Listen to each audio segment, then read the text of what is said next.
So that's why you should use the mics.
No, I got the thing.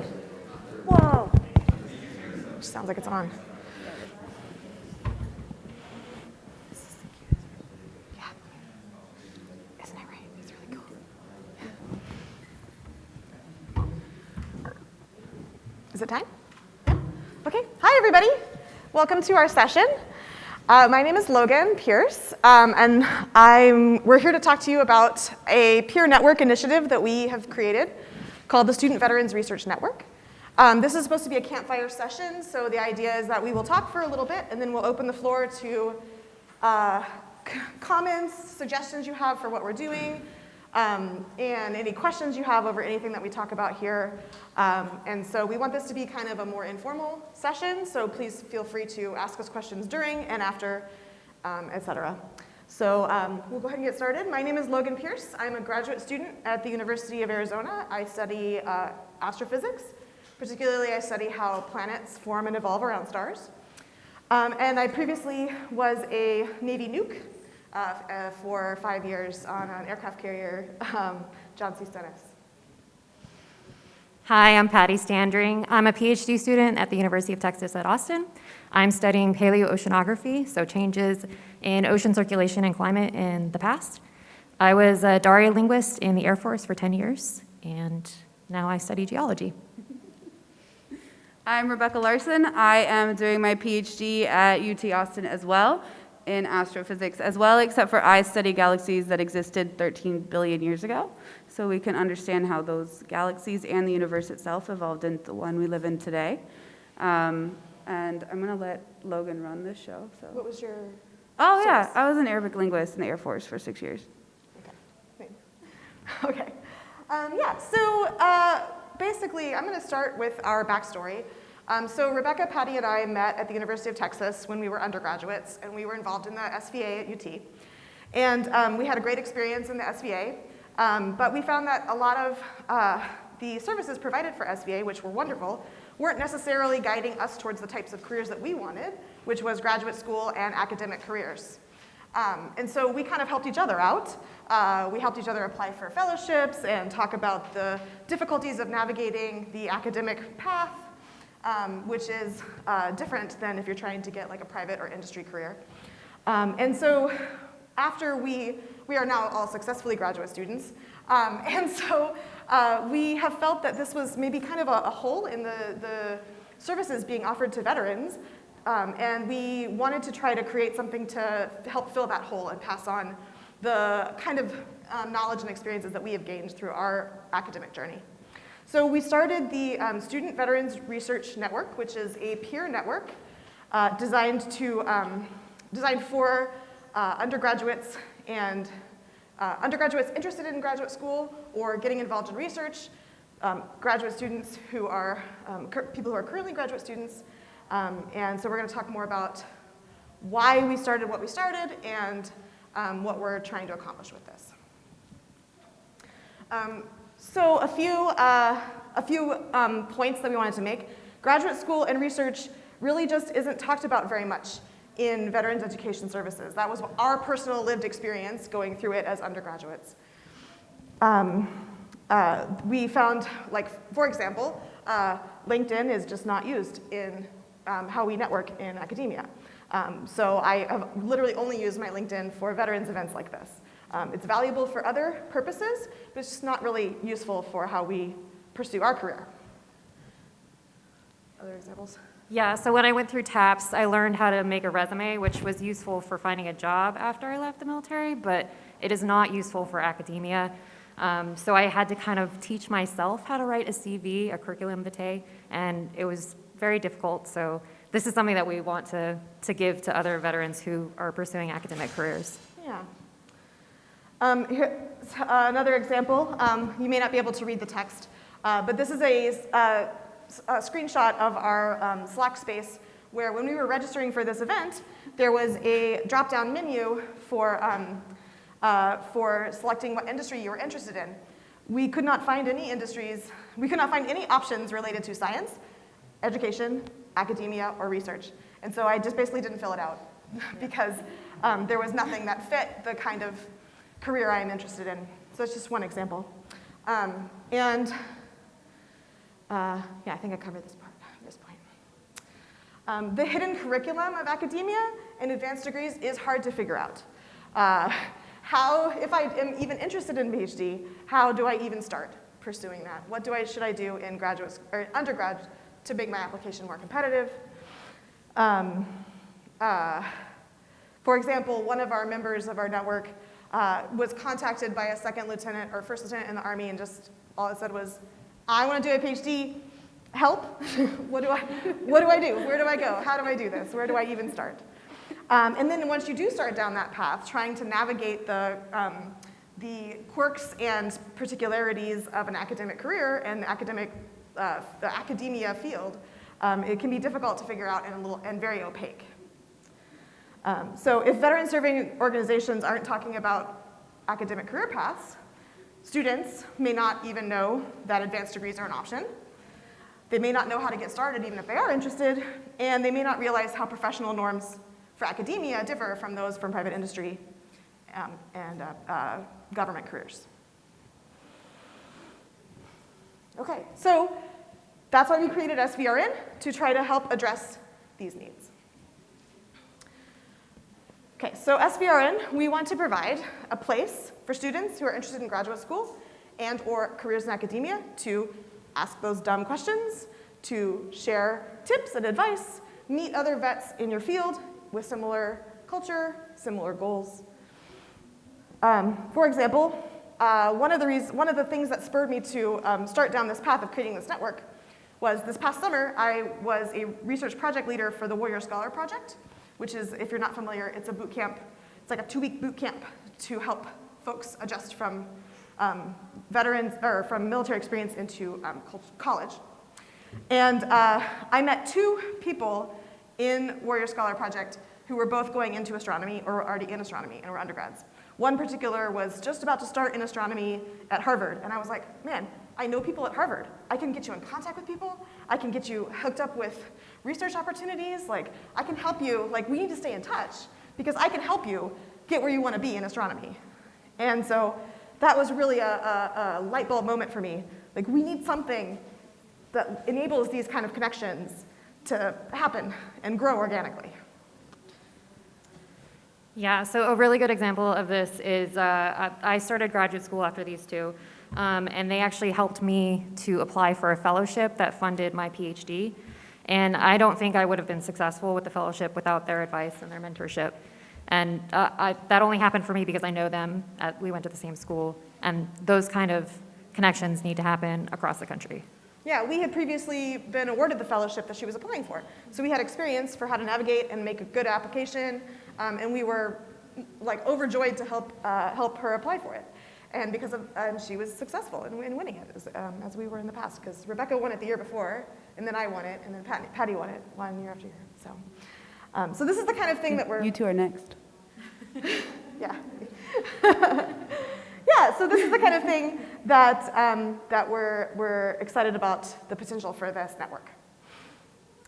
We also want to provide resources for navigating academic careers, obtaining funding, applications, for example. What is the difference between a resume and a CV? They are different. What is the difference between a personal statement and a statement of purpose?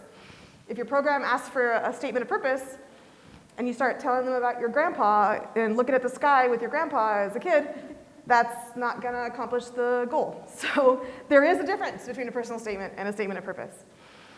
What kind of funding opportunities are available? So we have a extensive links, an extensive list of links to resources, not just STEM specific, by the way. We happen to be STEM people, but we very much want all disciplines.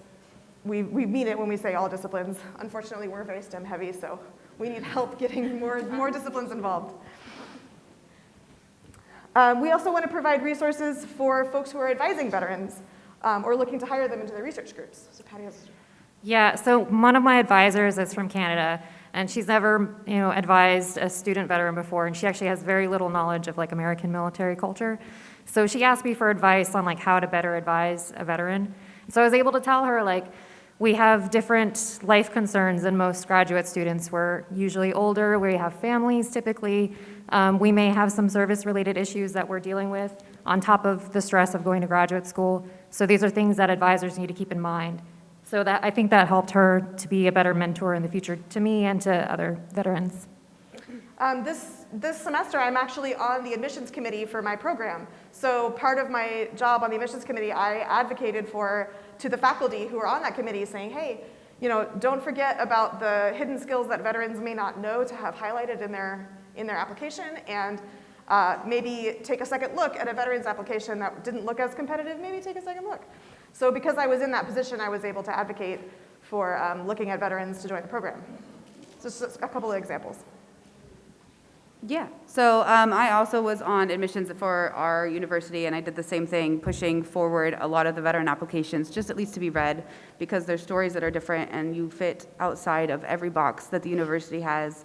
For example, when I was applying to graduate schools, they asked for your transcripts. I went to 9 different universities and 9 transcripts, and not a single university had enough boxes for me to upload all of my transcripts. And I had to talk to them, and they thought, I've never encountered this problem before. And I was like, well, you will, because people like me just did it anyway, and other people will give up. And so what you're doing is you're kind of blocking people from joining or applying to your program or your university or your research experience or whatever by not making your box big enough to fit everyone who was interested. Other examples, I actually had funding given specifically to pay me through a research grant with the NSF that my advisor had. The National Science Foundation had given him a grant to do some science, and they have some basically free supplemental funding for you to hire a veteran to work with you if you have an NSF grant as a faculty member. And so he wrote an email and got, $100,000 to pay me for a year and all of the things, the tuition and everything, with an email, which is insanely easy compared to everything else that we have to apply for in funding, especially with the NSF. And then he got that for 2 years in a row. And so basically I was a free student for him, and opportunities like that are more available than people realize, and there's a lot of things that are available specifically to help veterans, especially to get them involved in academic careers and more advanced degrees, but there's not a lot of information out there that's easily available. So having someone to point that out is really nice. And actually, because she got that supplemental funding from the NSF, I told my advisor at University of Arizona about it, who is himself a veteran and a PhD holder and a faculty member at my school, and he had never heard of that program before, even though he's been in this field for a while. So yeah. Okay, we also want to provide a showcase of research that is being done by student veterans from, like I said, in all fields all over the country. We have a blog where we spotlight our members. This is a spotlight, recent spotlight of Patty's. Patty spotlighted her military experience and research that she's currently doing.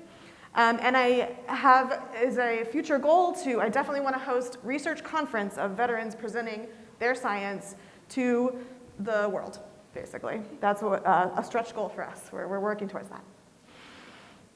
And we also want to provide national and local representation for this unique space that student veterans occupy in graduate schools and research careers. I already gave the example about LinkedIn, for example. We were very encouraged that we approached SVA National about partnering with what we're trying to do, and they said, you have to come to NatCon, come, please. And so that's why we're here. So that's another, we want to be an advocate for this unique space that veterans occupy. Okay, so SVRN is open to all military veterans, graduate and undergraduate programs, anyone who is interested in doing research, anyone who is considering graduate school, anyone who is in graduate school, anyone who is interested in the possibility of maybe doing a career in academia, anyone from any discipline who wants to connect with other students from a similar culture with similar goals. So right now, our main feature is we have a Slack workspace where we can communicate, because we are trying to be all over the country, and so we need to interact virtually.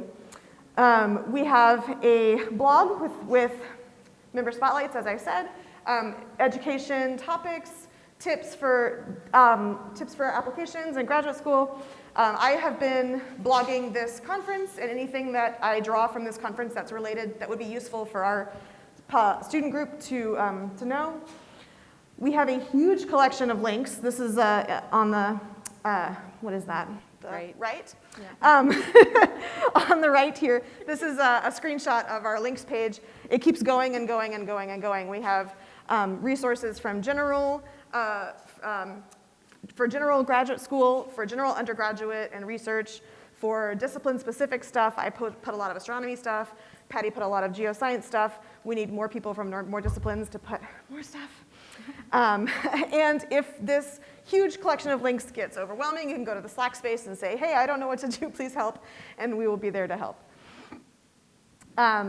we have had we just got started, and we've had one Zoom happy hour where we can get to know each other and see each other's faces instead of just through Slack. We would like to start offering workshops, such as how to write a CV and not a resume, things like that. And we have an active Twitter account. So you can get involved by joining our community, svrn.org. You can follow our blog, follow us on Twitter, link to our website from your website, tell your friends, tell your SVA chapter. We have flyers to take back to your SVA chapter and post up on the wall.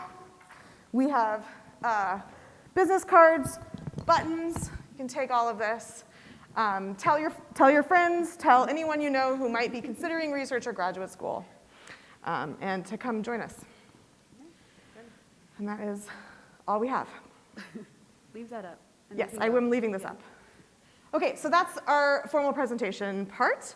So I'd like to open up the floor now to you all.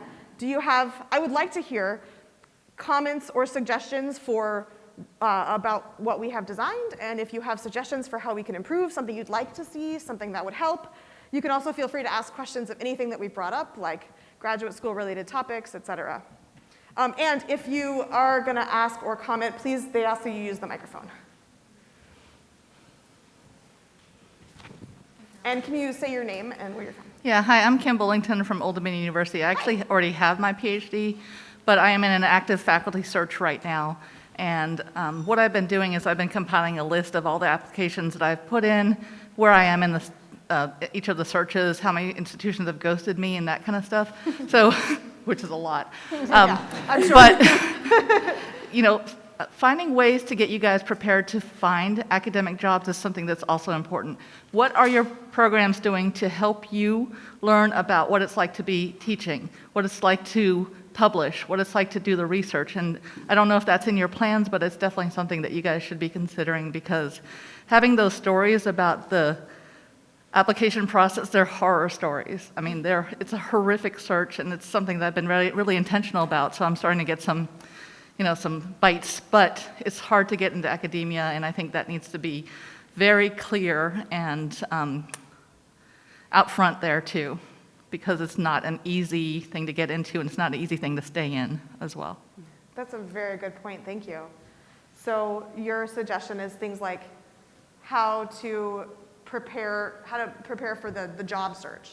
Not only the job search, but how do you prepare to teach? Like, how do you do a lesson plan? They don't teach you that in the No, they really don't. Write an academic research paper. They don't teach you that. They do not teach you how to write a paper. They don't teach you how to do your job, which is your job. They do not teach you how to do your But you know, job. That like, is so true. why you go to school and they don't teach you how to do what you're supposed to do? That's a really good point, and I think that that's really important to bring up, like what happens next. And so it would be really great. Currently, we're all in our PhDs right now, and part of what we wanted to do coming here is like to reach out to other people in the same field, because you're encountering the next step, and it would be great for someone like you to help us when we get there.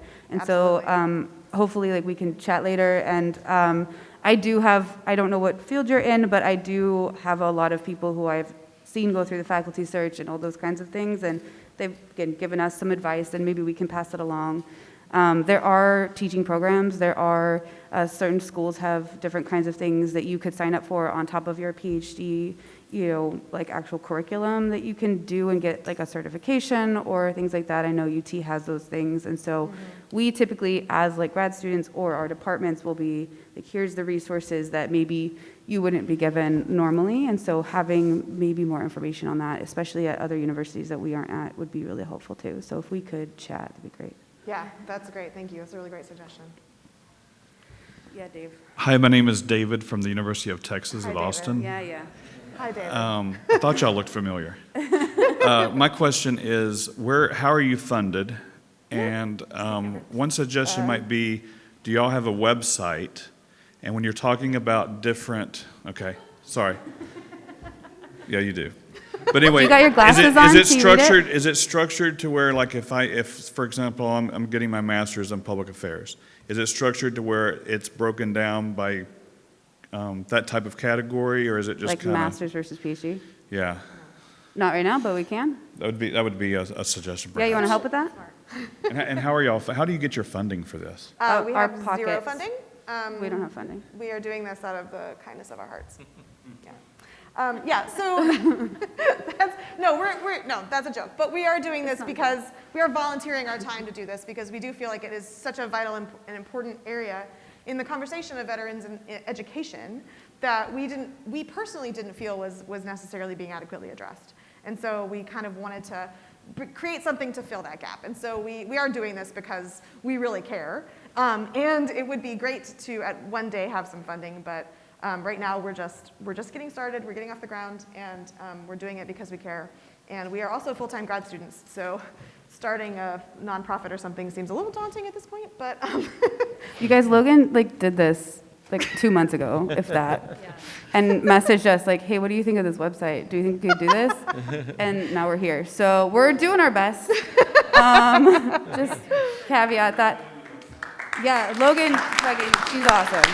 You guys, It's a Google site, it's not that great. But it's amazing. no, to your other point about breaking it down by career stage, so our links page has things broken down into, this is kind of like our catch-all, where we dump everything that we can possibly find to help. And so this is broken down into different categories, but otherwise, no. We're really our main goal with the website and everything at this point is to really just funnel people into the community where they can meet people and make connections, and you can meet somebody doing a master's and meet somebody doing a PhD and meet somebody who's an undergrad, et cetera. That's our main goal currently, but as this continues to grow and evolve, I can see definitely splitting it out into different career stages and concerns, et cetera. Yeah, next. I guess first and foremost, this is awesome. I'm super stoked that y'all are doing this. Oh, thank you. Yeah, thank you. I work at Baylor University. That's a McNair Scholar. We have a McNair Scholars Program. And I'm super proud, first and foremost, of the first cohort of 25. 5 of them were student veterans. Nice. There's still a gap there with the McNair Scholars Program because while I can probably get 70% of my students to fit one of their criteria, there's still probably 30% that don't fit, and that helps onboard them into a PhD. So I'm super excited about this. And the first thing I'm going to do after this is message those 5 students and be like, you need to get on this community. Yes, please do. So that's awesome. And just to the point of funding, we built a Teams page for our community, and it was no cost, and it was one of the biggest wins we've had because you just connect people, and there's a lot of power in that. So Nice. That's cool. So I was going to ask you, have you all partnered with the McNair programs? And if not yet, one of the things I'll also do is talk to our McNair Scholars Director and be like, you all need to connect with this for our future veterans to get them on this as well. Yes, please. But I think there's a lot of mutual wins of partnering with that program. So. I agree completely. Cool. Yeah, we are literally just getting started. Yeah. And Go over there after this. What's that? Go over there after this. Okay. yeah, this is why we're here doing this. We want to make these kind of connections. Thank you. That's awesome. Definitely. Cool. Yes. Yeah, just up the road from Texas. Hello. Hello. Hi, my name's Dan, and I did undergraduate research while at Purdue University. And Yeah, Purdue? Yep. I went to Purdue for a while too. Oh, I'm sorry. I went to a bunch of schools like Rebecca did. But one of the things that I experienced, so I'm going on a slightly different route. So while I did do undergraduate research, I am not intending on going on to academia for my final career, but going into the workforce. Okay. And there are actually a lot of businesses that prefer that R&D research-oriented kind of fellow, like Sandia National Labs, who is here right now. They are all about research, and they will actually send their master's students or bachelor students back to school to get their PhDs to do research for them. And they have a wide variety of fields from biological to nuclear to aerospace. Yeah. And so I think if you kind of partner with companies like Sandia And then they already have, all these resident PhDs in that field. And I think it would be a very, very large base to be able to incorporate all at once of these people who can be like, well, say you don't want to go into academia, so you still want to go into business, but you still want to do research. Yeah. These are the things that you should be doing. Absolutely. Yeah, that's why we called it what we called it, because I want it to be, if you're an undergrad who just wants to get involved in research and needs to, that's exactly the kind of people that we want here too. That's a great suggestion to partner with places like Sandia. They're here this weekend. I will seek them out. Thank you. Yeah, that's actually a good point. I don't actually intend to stay in academia. After I get my PhD, I'm planning to go into government work. So not that we don't want to make this seem like we're pushing students into academia specifically, just research. Right. Yeah. So I think it's a great idea. I love it. I just finished my PhD last year. Congratulations. Thank you.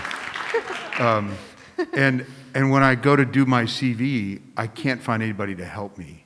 We'll help you. Because I have a career of military stuff, Yeah. and I have a career of civilian stuff. Yeah. And there's nobody at the university that can help me with they'll just leave all the military stuff off, like, No, okay. don't do that. So Don't do that. yeah, right. But like, how do you format it? So Yeah. I'd love to. I suspect I'm not the only one that has Right. that I problem. Right? copied So that's Logan's. I've spent years fighting that battle.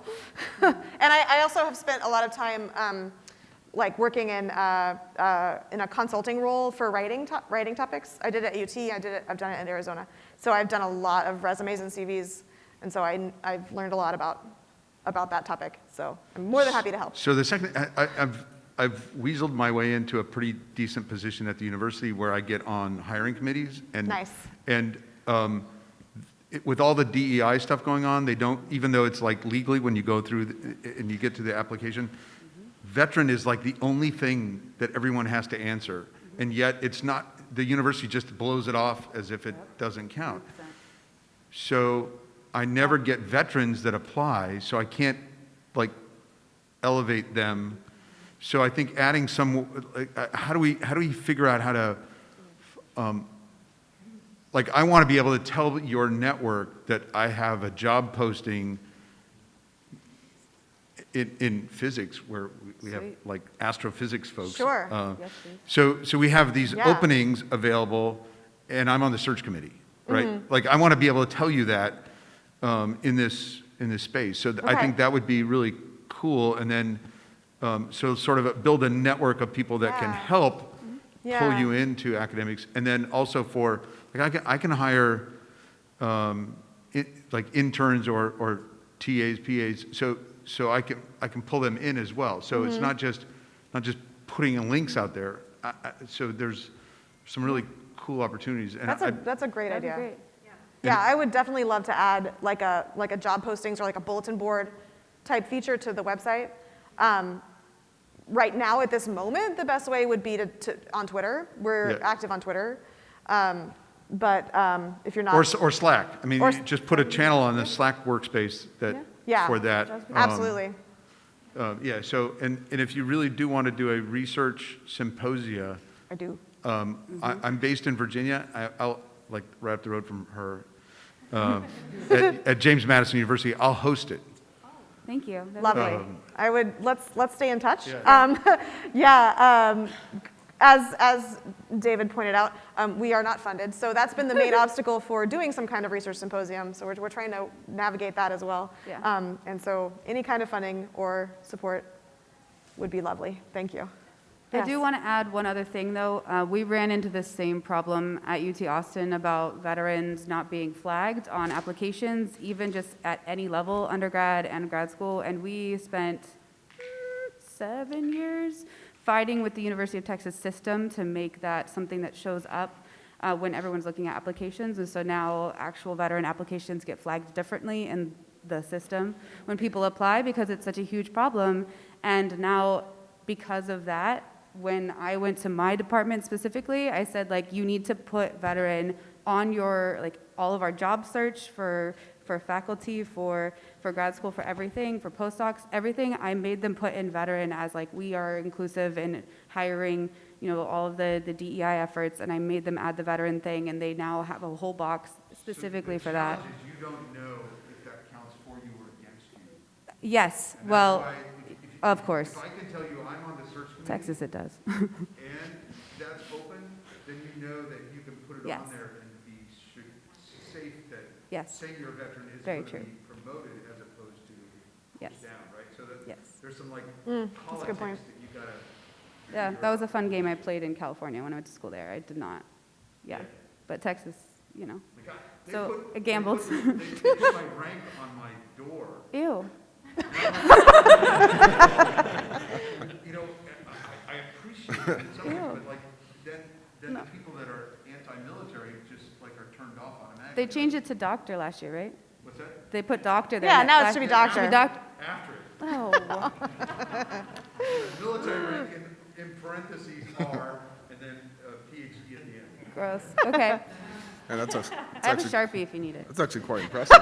I'm kind of jealous. But that's a really good point. Yeah, it's hard to know, and having people like at a specific place that somebody's interested in is like a goal, because when we're applying to programs, like Logan said, I know people at Harvard. I can connect you there in the specific field you're interested in. And the more we grow this network and the bigger it becomes, these are the connections that we want to provide to the students who are interested, or to the people who are looking for jobs, or to anyone who is like maybe trying to try out research and maybe wants to do some kind of summer internship or something like that. Having a connection at a specific place is exactly what we need. Right. So that would be ideal.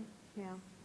Part of the reason why I chose to go to the University of Arizona was that I would be working with my advisor doing the science that he did, which is really exciting, but he's also a Navy nuke veteran, just like me. So having that culture was not something I knew I wanted, but it's great. I love it. Worked out. Next. It's a lot of smart people in the same room. So my name is Brian Dyer. I own a company called Your Journey, and it's a career in education analytics platform. We're in MVP stage in fundraising right now. That's my self-disclosure on that one. So I've been building recruiting programs for about 12 years in corporate America. So this is actually quite interesting. So while we're volunteering stuff, I'm going to build you a job board. Thank you. That's going to, Yes, please and thank you. yeah, it'll take a weekend, Wow. but Oh my goodness. Wow. Thank you. So, a couple is questions I amazing. do have on that. There's a lot of information that you have a huge collection of links.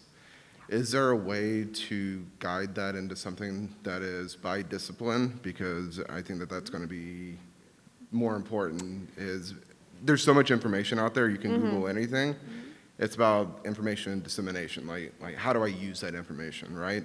Currently, currently we have it broken down with these headings.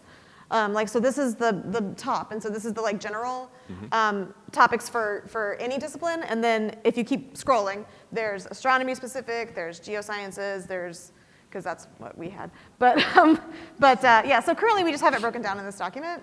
I'm sure there's a better way to do it. There is. Yeah, it's just Oh, there is. Help. Please and thank you. Please and thank you. it's just a Google Doc with like a Oh, no, I already signed up earlier. It took me less than 2 minutes, so go ahead and do it. Yeah, I have it. on Super my laptop. easy, You and need to sign up. don't spam, please. I get enough. No, we won't spam.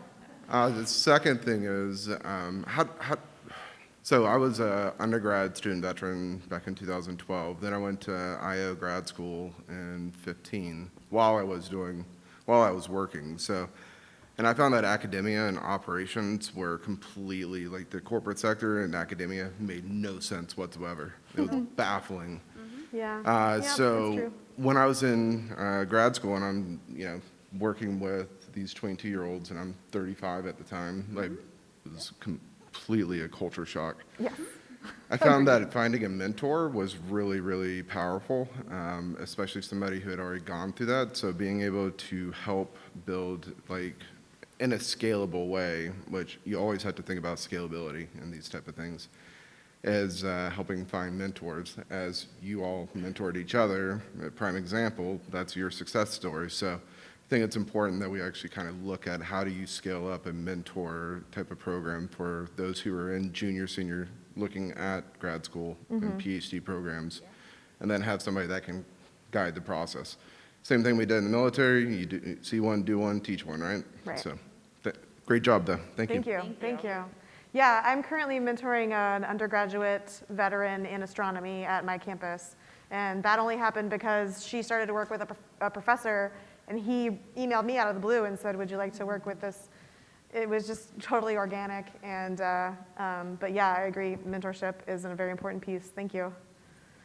Yeah. Hey, my name's Rachel. I'm from You can Clemson move that down University. if you want. My question was kind of related to his about disciplines. Do you have any medical school resources?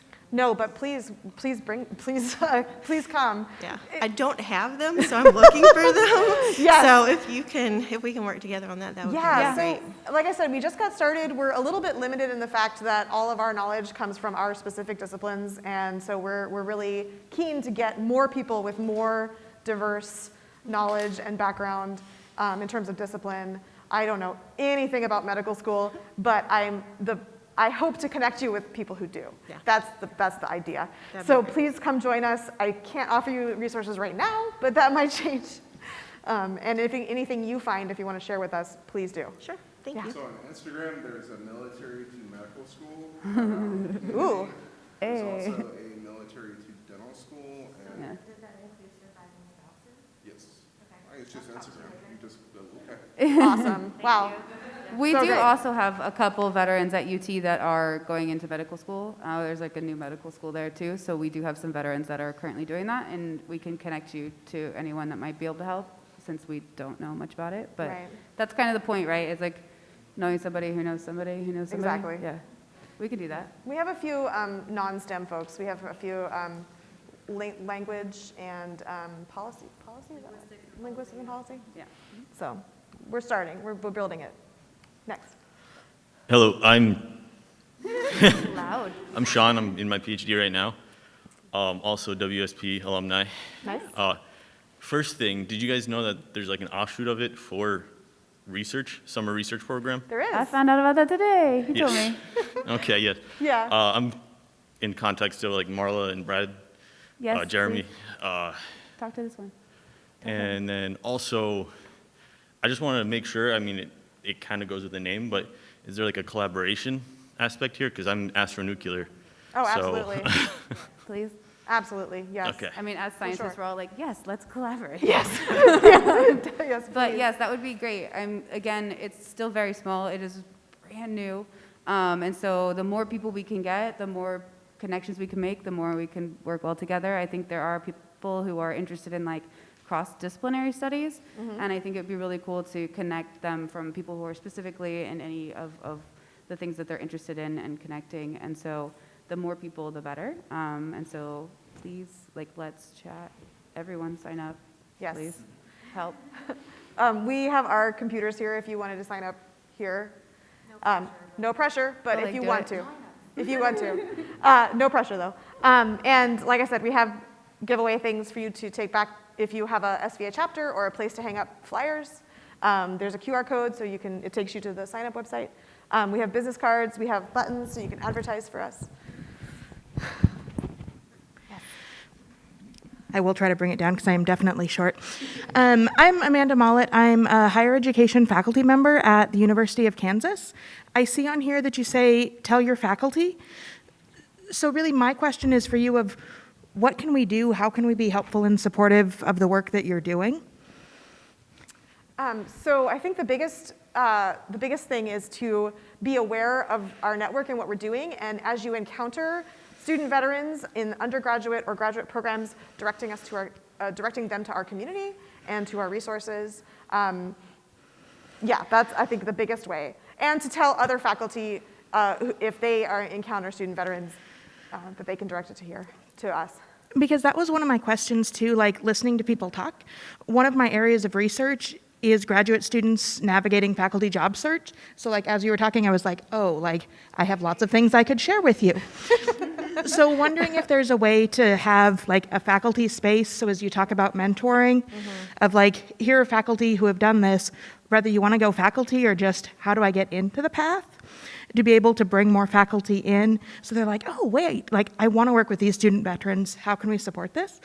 And I also wonder from a research space, not only job boards, but I am not a veteran, but what brought me here is I do LGBT work.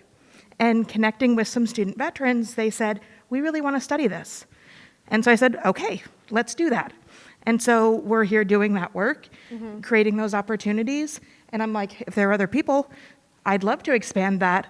And so if there are ways to build those pieces in too, I think that could also be great. But thank you for the awesome work that you're doing. Okay, thank you. Perfect. Those are good suggestions. Thank you. Great. Yes.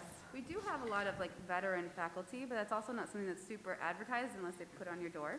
And so Actually, my advisor has tried to get stats from the university of how many faculty are veterans, and the university refused to give that to him. no idea. So it would be great to. Problem is self-identification. Yeah. It's a corporate and academia problem Yeah. that Right. is never ever going to be solved because we actually have to stand up and say that we are and we're proud and bring in somebody else.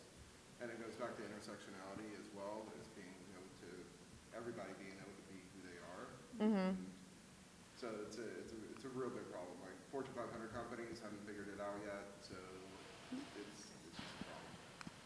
Building on what she said about the research, we do a lot of. Could you use the microphone because the camera? So we do a lot of NSF-related research projects, and I often am looking for people to fill out the team that, you build a big team to accomplish the work, and I'm stuck with like traditional academics who, well, so here's the deal. When a military person says, I'll have it done by Friday, they'll have it done by Friday, generally. I mean, but academics is like Friday. You have to specify the date and the year, and then sometimes it's like, well, it was. And then you have to email them on Saturday when they didn't do it on Friday. Yeah. Right. So I would rather. So if there's an opportunity to build that in, so like if people looking for projects or open for projects to work on, I would, because NSF doesn't care where the partnership comes from. In fact, actually, national collaborations sometimes attract them more. So there's another opportunity, and I know that the astronomy is like one of the hardest things to get funded. Is it? Yeah, according to my astronomers. So, Oh, okay. So, It's pretty competitive for funding, yes. yeah, so that might be another. Thank you. Yeah, thank you. Thanks. I think it's 4. We're done. Oh, is it? It's 4. We go to, I think we have a few minutes What time left. are we done? He said 50 minutes, and we started at 3:20. So Okay, go. we got 10 more minutes. So you were talking about or Science Foundation. What about like CIBR and things of that nature? What about what? Can't hear you. CIBR, it's basically the military or DoD kind of startup investment into academia. It's a giant. SBIR. Sorry. SBIR. Yeah. So there's a ton of money that's in that space, and they throw it around like crazy. So opportunity for anybody that is doing research that wants to get operational, build a startup. I mean, like, there's so many. I have a friend of mine in Boston that he has a PhD, and he started a underwater drone company that came out of these grants, and it comes out of the NSF grants as well. So they're kind of block grants that come out. So it's a good way to be able to invest in stuff. So Cool. Thanks. That's great. Thank you. Look that up. SBIR. Yeah, I think so, right? And SGTR. TT. Tango, Tango, Golf, Romeo? Yeah, Okay. Tango. Sierra Tango Romeo. Sierra, Tango, Romeo. It's like free money. It's like giving you money to start a company with they don't take a piece of the action. Wow. It's like up to $800,000. My goodness. Christ. My goodness. It's crazy. Why are we so poor? What the fuck? This is a consequence of choosing this career path. Yeah, right? Does anyone else have any other questions, suggestions? Nothing? Okay. Well, I think we'll just come over here if you guys want to come talk to us, so we don't keep anyone past whatever the hell's next. Nothing? Cool. I don't know what's next. Thank you so much. We This is appreciate great. it. Thank you so much. Also, take stuff. Take our things.